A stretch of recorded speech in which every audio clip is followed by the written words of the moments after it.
അവൻ ഇവിടെ എത്തിക്കഴിഞ്ഞാൽ എന്റെ മഹാശക്തി പ്രയോഗിച്ച് അവനെ ഞാൻ ബന്ധിച്ചിരിക്കും. അതിനുശേഷം അവൻ ആരോടും ഒരു സത്യവും പറയാത്ത രീതിയിൽ ഞാൻ ആക്കിയെടുക്കും. അതിനിപ്പോ എന്ത് ചെയ്യണം മഹാമായേ? ഗരുഡ, നീ ഇപ്പൊ തന്നെ ദിഗ്വിജയന്റെ വീട്ടിലേക്ക് പോകൂ. അവൻ പുറത്തു പോകാത്ത രീതിയിൽ നീ അവനെ നോക്കണം. യഥാർത്ഥ ത്രയംബകൻ ആരാണെന്ന് അവൻ മനസ്സിലാക്കരുത്. അതിനൊപ്പം നമ്മുടെ മേൽ ഒരു സംശയവും വരാൻ പാടില്ല. ശരി മഹാമായേ. ഞാൻ ആ ത്രയംബകനെ നേരിടാനുള്ള ശക്തി ആർജിക്കട്ടെ. നീ പോയിട്ട് ദിഗ്വിജയനോട് സത്യങ്ങളെല്ലാം പറയൂ. നീ പോയിട്ട് ആ നാഗറാണിയെ സംഹരിക്കൂ. ഞാൻ ആ മഹാമായിയുടെ കഥ കഴിക്കട്ടെ. കൽപ്പന പോലെ. കൽപ്പന പോലെ. ആ ഒരു കാര്യം ഓർമ്മയിലിരിക്കട്ടെ. ഞാൻ ആ മഹാമായിയുടെ കഥ കഴിക്കുന്നതുവരെ നിങ്ങളെ ഏൽപ്പിച്ച കാര്യങ്ങൾ നിങ്ങൾ ചെയ്യരുത്. മൂന്നും ഒരേ സമയത്ത് തന്നെ നടന്നിരിക്കണം. ഓർമ്മയിലിരിക്കട്ടെ. ആയിക്കോട്ടെ, ആയിക്കോട്ടെ. പോകൂ, കാര്യങ്ങൾ സാധിച്ചു വരൂ.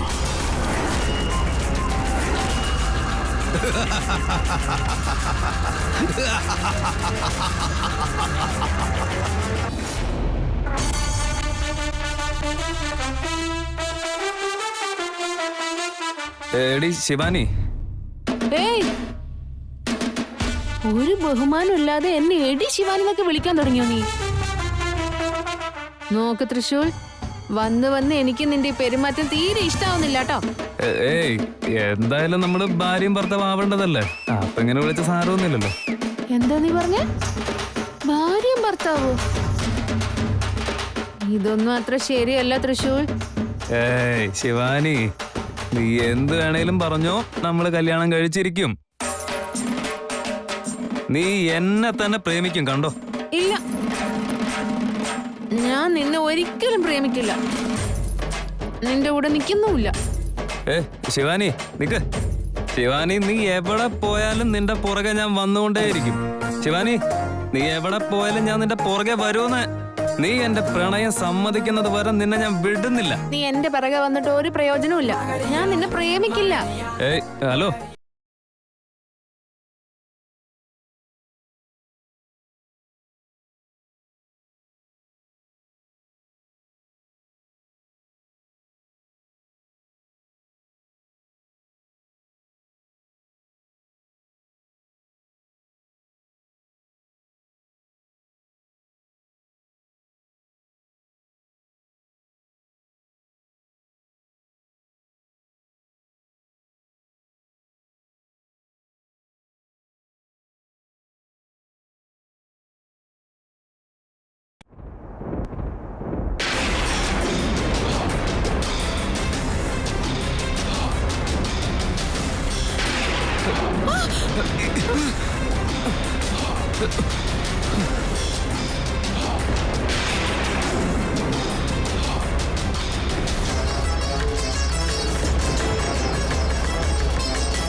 മാഡം സൂക്ഷിച്ച്.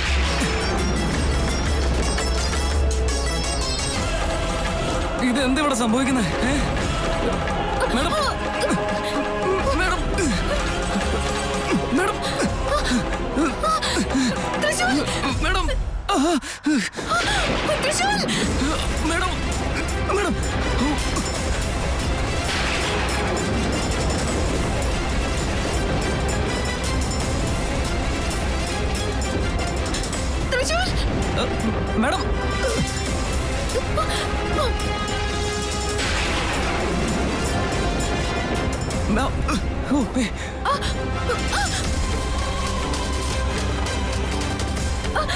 മഹാദേവ, ഇതെന്താ സംഭവിക്കുന്നത്? എന്തുകൊണ്ടാ ഇങ്ങനെ?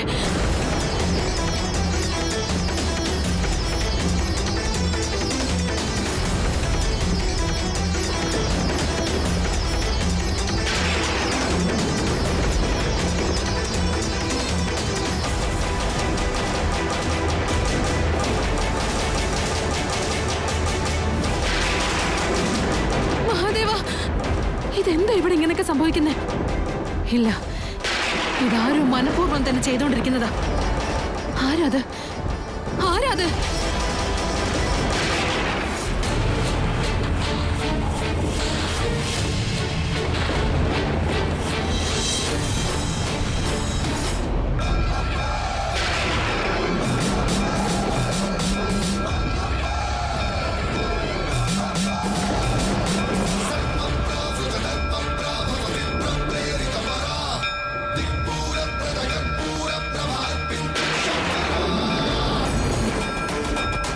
നീയോ?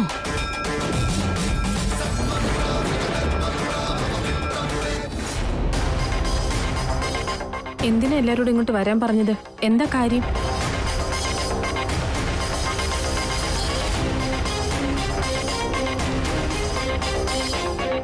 അളിയ, എല്ലാവരോടും വരാൻ പറഞ്ഞിട്ട് എന്താ ഒന്നും പറയാത്ത? ഗോവിന്ദ, ഞാൻ പറയുന്നത് വരെ ഈ വീട്ടിൽ നിന്ന് ആരും പുറത്തു പോകാൻ പാടില്ല. അത് എത്ര വലിയ കാര്യമായാലും നിങ്ങളെല്ലാവരും എന്റെ കൺമുമ്പിൽ ഉണ്ടാവണം. എന്തു പറ്റി? ഗുരുക്കൾ വീട്ടിലേക്ക് വരുന്നുണ്ട്. അദ്ദേഹത്തിന് നമ്മളോട് എന്തോ കാര്യങ്ങൾ സംസാരിക്കാനുണ്ട്. അതുകൊണ്ട് എല്ലാവരും ഇവിടെ തന്നെ ഉണ്ടാവണം.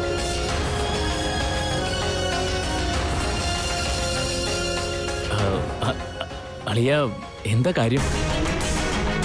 ഗുരു വരാനും മാത്രം എന്തെങ്കിലും വിശേഷമുണ്ടോ? അത് ഗുരുക്കൾക്ക് അറിയും. അതല്ല, കാര്യമില്ലാതെ ഗുരു ഇങ്ങോട്ട് വരേണ്ട ആവശ്യം എന്താ? കാര്യമുണ്ട് ദമയന്തി, അതുകൊണ്ടല്ലേ വരുന്നത്. അതെന്താണെന്ന് അറിയാൻ വേണ്ടിയാ ഞാനും കാത്തിരിക്കുന്നു.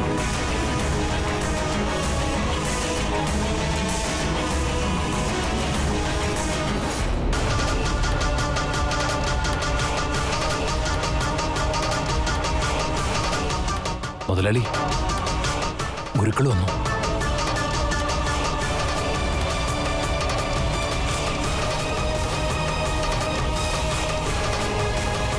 വന്നാട്ടെ ഗുരുക്കളെ.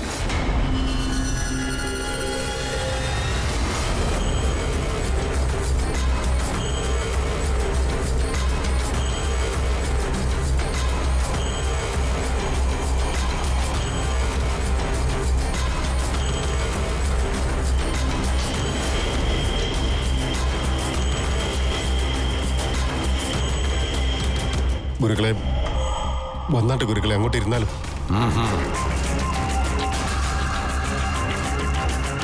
ഗുരുക്കളെ, എന്തോ രഹസ്യം പറയാനുണ്ടെന്ന് പറഞ്ഞ് കുറിപ്പയച്ചിരുന്നില്ലേ?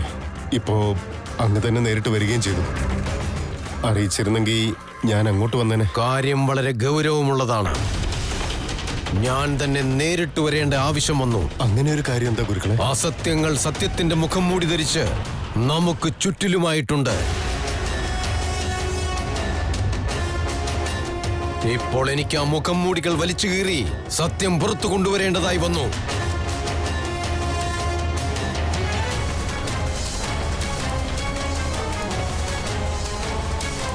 എന്താ സത്യം? ആരുടെ മുഖം മൂടി? എനിക്കൊന്നും മനസ്സിലാവുന്നില്ല ഗുരുക്കളെ. എല്ലാം ഞാൻ മനസ്സിലാക്കി തരാം.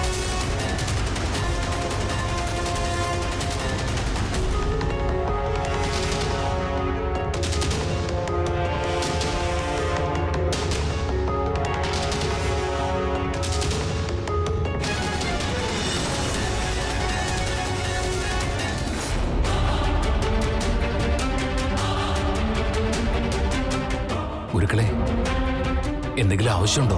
ഒരു നിമിഷം. ആദ്യം എനിക്ക് ഈ വീടൊന്ന് പരിശോധിക്കണം. അതിനെന്താ ഇപ്പോ? വന്നാട്ടെ ഗുരുക്കളെ.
ഏയ് നാഗറാണി,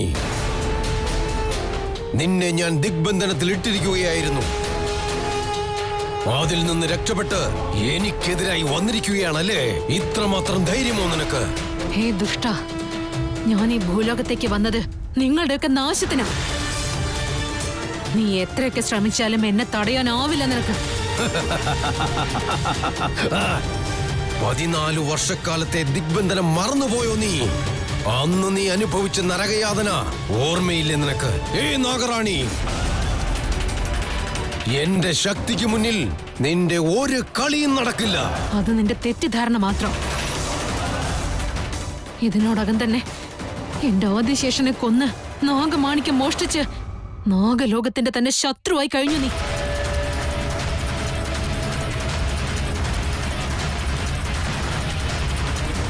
വീണ്ടും എന്നോട് കളിച്ച് കൂടുതൽ പാപങ്ങൾ ഏറ്റുവാങ്ങേണ്ട നീ. നിന്റെ മരണം അതിക്രൂരമായിരിക്കും. മരണം? എന്റെ മരണം നിന്റെ കൈ കൊണ്ടാണെന്നോ? ആ ആദിശേഷൻ പോലും ഇതുപോലെ പാഴ്വാക്കുകൾ പറഞ്ഞു. അവസാനം എന്റെ ശിഷ്യന്റെ കൈകൾ കൊണ്ട് മരിച്ചു. ഇപ്പോൾ നിന്റെ ശ്വാസം നിലയ്ക്കുന്നത് എന്റെ കൈകൾ കൊണ്ടായിരിക്കും.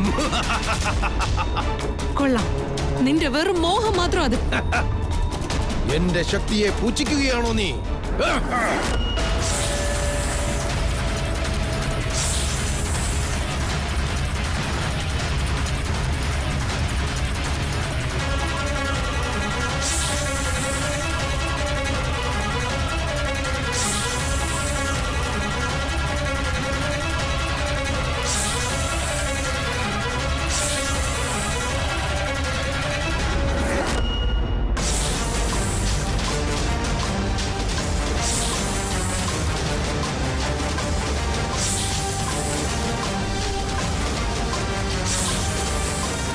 ഏയ് നാഗറാണി, എന്റെ ശക്തിയെപ്പറ്റി നിനക്കറിയില്ല. എന്റെ ശക്തിയേക്കാൾ വലിയ ശക്തി നിന്റെ കയ്യിലുണ്ടെന്നുള്ള അഹങ്കാരമാണ് നിനക്ക്. നാഗലോകത്തെ മൊത്തം എന്റെ കാൽ കീഴിൽ ഒതുക്കിയ ശക്തനായ മാന്ത്രികനാണ് ഞാൻ. നീ വെറും നാഗം മാത്രം. ഞാൻ നിന്നെ കണക്കിലെടുത്തിട്ടില്ല.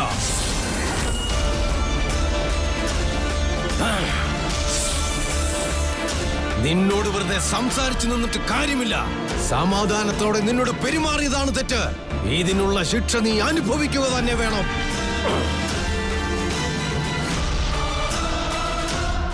ഈ ശിക്ഷ നീ അനുഭവിക്കൂ.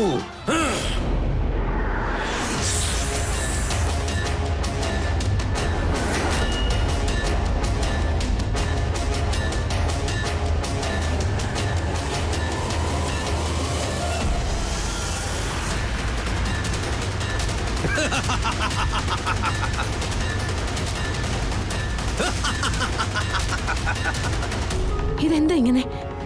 എനിക്ക് നാഗറാണിയായി രൂപം മാറാൻ സാധിക്കുന്നില്ലല്ലോ. എന്റെ ശക്തിക്ക് ഇതെന്താണ് പറ്റിയത്?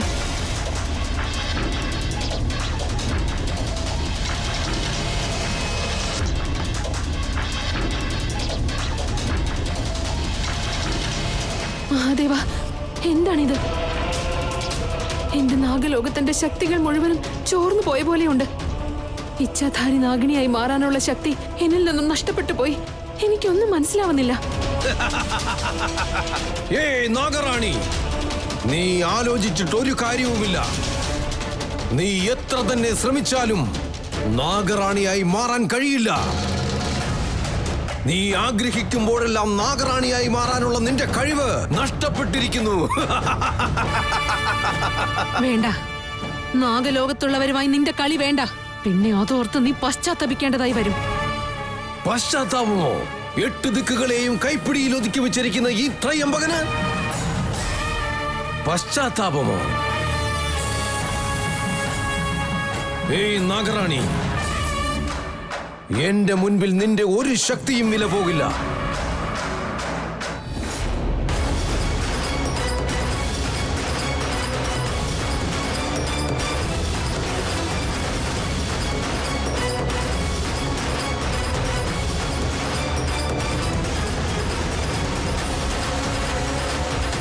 ഏയ് നാഗറാണി, എന്നെ എതിർക്കുവാനുള്ള ഒരു ശക്തിയും നിന്റെ കൈവശമില്ല.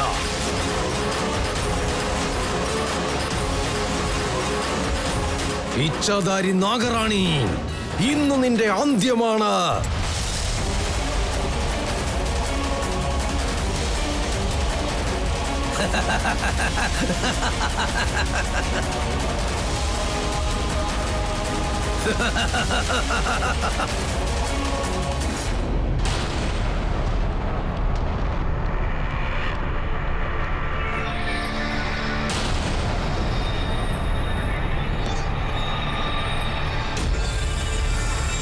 എന്തു പറ്റി ഗുരുക്കളെ?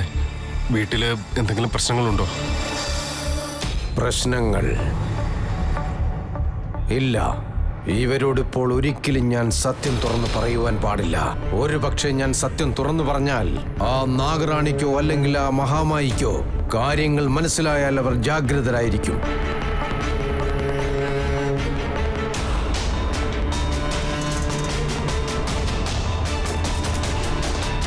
അങ്ങെന്തോ ഗാഢമായിട്ട് ആലോചിക്കുന്നത് പോലെ ഉണ്ടല്ലോ. എന്തുണ്ടെങ്കിലും പറയൂ ഗുരുക്കളെ. വീട്ടിലെല്ലാവരും ഉണ്ടായിരിക്കണമെന്ന് പറഞ്ഞതല്ലേ? നിന്റെ മകൻ ത്രിവിക്രമൻ എവിടെ? അവൻ പുറത്തോട്ടൊന്ന് പോയിരിക്കുകയാണ് ഗുരുക്കളെ. നന്ദീഷ, ഗുരുക്കളെ, നിന്റെ മകനോ? ശിവാനിയോടൊപ്പം പോയിരിക്കാൻ. ശിവാനി.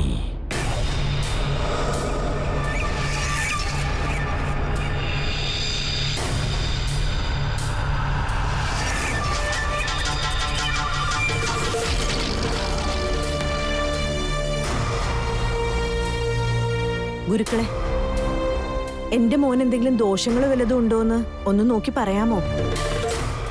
അവൻ എന്റെ വാക്കുകൾ കേൾക്കുന്നില്ല. 2-3 ദിവസമായിട്ട് ഫോണും എടുക്കുന്നില്ല. ദേവി ഇത് എന്തെങ്കിലും പ്രശ്നം ഉണ്ടെങ്കിൽ ഒന്ന് പറയാമോ? ഞാൻ ഏത് ദൈവത്തിന് വേണമെങ്കിലും വഴിപാട് നടത്താം. ചുമ്മാ ഇരിക്കും. ആരോട് എന്താ പറയേണ്ടത് ഒരു വിചാരമില്ല. ദിഗ്വിജയ, ത്രിവിക്രമനോട് ഇപ്പോൾ തന്നെ വരാൻ പറയൂ. അവൻ ഇവിടെ ഉണ്ടാകേണ്ടത് അത്യാവശ്യമാണ്. അതില് ഒരു ചെറിയ പ്രശ്നമുണ്ട്. എന്താച്ചാ, ഞാൻ ത്രിവിക്രമനെ വിളിക്കാൻ ശ്രമിച്ചിട്ട് അവന്റെ ഫോൺ പരിധിക്ക് പുറത്താണെന്നാണ് പറഞ്ഞുകൊണ്ടിരിക്കുന്നത്. കുറെ നേരമായിട്ട് ഞാൻ ട്രൈ ചെയ്തിട്ടും അവനെ കിട്ടുന്നില്ല ഗുരുക്കളെ. നിന്നോട് പറയാതെ പോയെന്നോ? വീണ്ടും വിളിക്കവനെ. ഗോവിന്ദ. ശരി അളിയ. ഗുരുക്കളെ, എന്തോ പറയാനുണ്ടെന്ന് പറഞ്ഞിരുന്നു. ഓർമ്മയുണ്ട് ദിഗ്വിജയ. ഞാൻ വന്നത് തന്നെ ആ കാര്യത്തിന് വേണ്ടിയാണ്. ഞാൻ അതെങ്ങനെ മറക്കും? നിങ്ങൾ സത്യം മനസ്സിലാക്കുവാനുള്ള സമയം ഇതുവരെ ആയിട്ടില്ല. അതിനി എപ്പോഴാ? ഉടൻ തന്നെ പറയാൻ. ഞാൻ എനിക്കിവിടെ തപസ് ചെയ്യുവാനായിട്ട് സൗകര്യങ്ങൾ ഒരുക്കും. ആയിക്കോട്ടെ ഗുരുക്കളെ.